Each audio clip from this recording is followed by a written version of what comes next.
In today's episode, I'm back with another interesting recipe that I'm pretty sure you're going to love it once you try it out. So last week we made some banana bread, and in today's episode, we're making some banana bread with a twist. So we are baking some chocolate banana cake, and with me here I have my ingredients. To get started, you'll definitely need your bananas, and the darker your bananas, the better. That means it has more sugar. So we are going to be using very little sugar. With me here I have my sugar, I have some baking powder, I have my cocoa powder of course, my all-purpose flour, I have some salt, some vanilla essence, some cooking oil, and that will be accompanied with some margarine. You can also use butter, and finally I have my eggs. This is such an easy recipe, so without further ado, let's get started.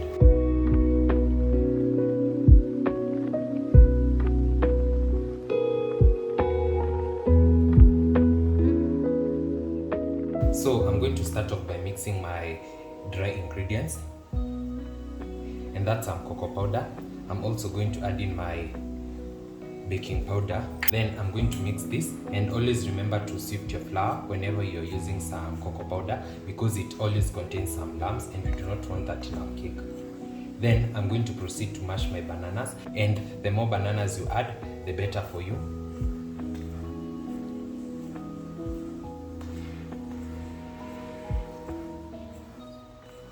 So once I'm happy with this, I'm going to set this aside.